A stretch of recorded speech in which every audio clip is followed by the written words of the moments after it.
है किसी प्रश्नोत्तरी के 3 उत्तरोत्तर चक्रों में टीम ए द्वारा प्राप्त किए गए अंक, तो वो टीम ए के अंक लिखे हैं, तो कौन कौन से, तो पहले हम वो लिख लेते हैं। तो टीम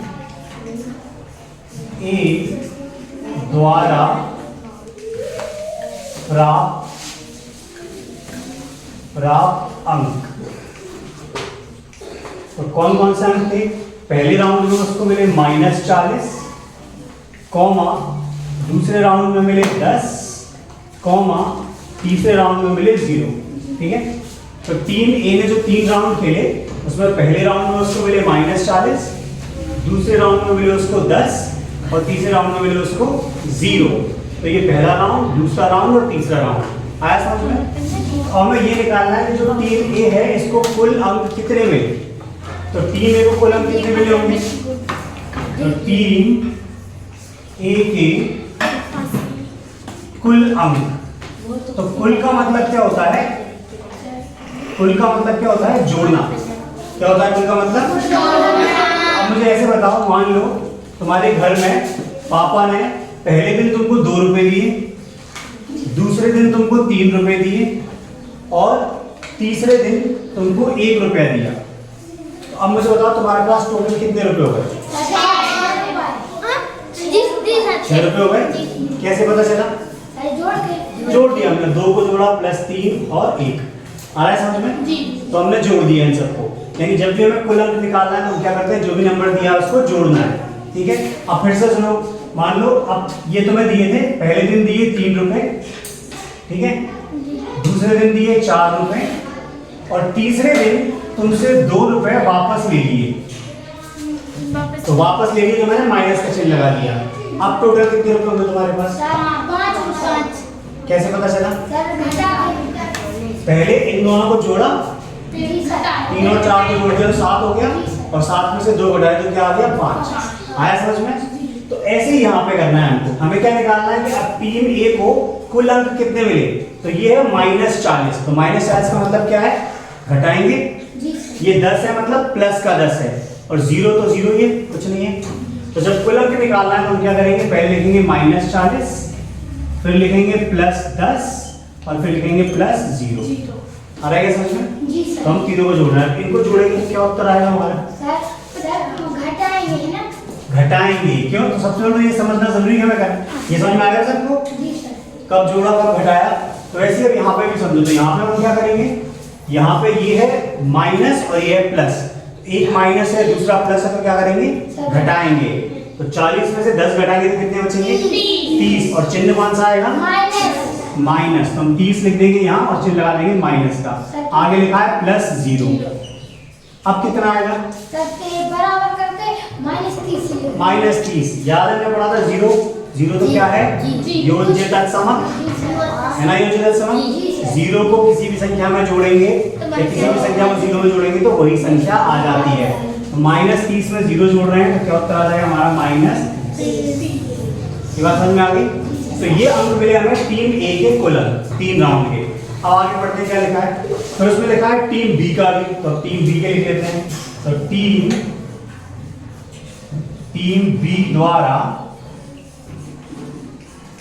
बी द्वारा प्राप्त अंक,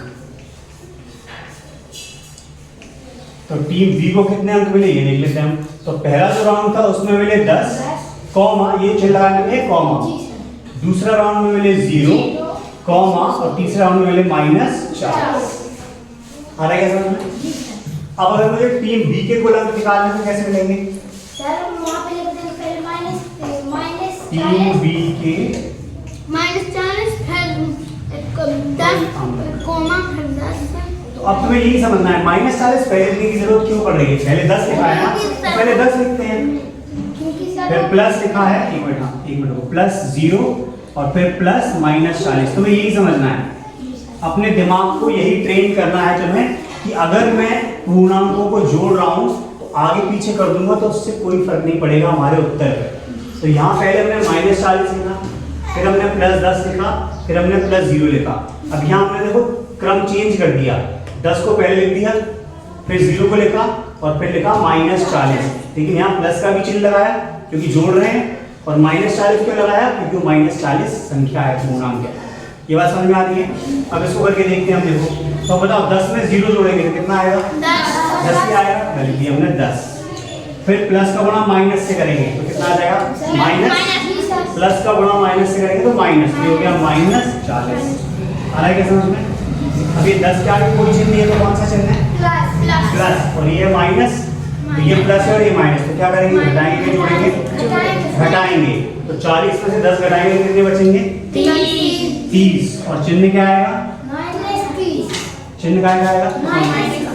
क्या आएगा? -3। क्यों आएगा माइनस? क्योंकि सर सर वो क्या चिन्ह हमें ध्यान से माइनस का चिन्ह है।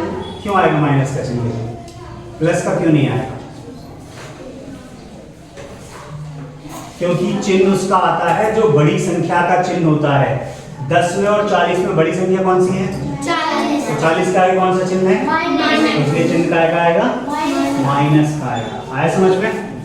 तो अब यहाँ पे समझने वाली बात कौन सी है वो ध्यान से देखो। पहली बात तो समझने वाली क्या है हमारी, कि अगर हमने क्रम बदल दिया पूर्णांकों को जोड़ने में तो भी हमारा उत्तर सेम ही आता है। आ रहा है समझ में? यहाँ देखो, यहाँ पहले -40 को 10 में घटाया और फिर जोड़ा। यहाँ पहले 10 को 0 में जोड़ा, फिर 40 में से घटाया, लेकिन उत्तर दोनों का क्या आया? सेम आया। आ रहा है समझ में? तो ये अंक प्राप्त किए, तो किसने अधिक प्राप्त किए? टीम ए ने कि टीम बी ने? दोनों में बराबर नहीं, बराबर किए दोनों ने। ये -30 और -30, तो किसी के अधिक अंक नहीं है, वो भी -30 और ये -30 है, तो दोनों ने बराबर अंक प्राप्त किए। दोनों ने बराबर अंक प्राप्त किए। तो ये हो गया पहला प्रश्न का उत्तर। ठीक है, अब दूसरा क्या पूछ रहा है? अब वो पूछ रहे हैं, क्या पूछ रहे हैं? क्या हम कह सकते हैं कि पूर्णांकों को किसी भी क्रम में जोड़ा जा सकता है? तो अब बोल सकते हैं, क्या हम कह सकते हैं कि जोड़ा जा सकता है क्रम में या नहीं? क्यों? क्योंकि हमने देख लिया, यहाँ पे हमने क्रम बदला, उत्तर आया -30। यहाँ हमने क्रम बदल दिया, फिर उत्तर क्या आया? -30। यानी क्रम बदलने से कोई फर्क नहीं पड़ता, उत्तर हमारा सेम ही आएगा। तो क्या लिखेंगे हम इसमें? हाँ, पूर्णांकों को किसी भी क्रम में जोड़ा जा सकता है। ये बात याद रखना, हम लिखेंगे हाँ, पूर्णांकों को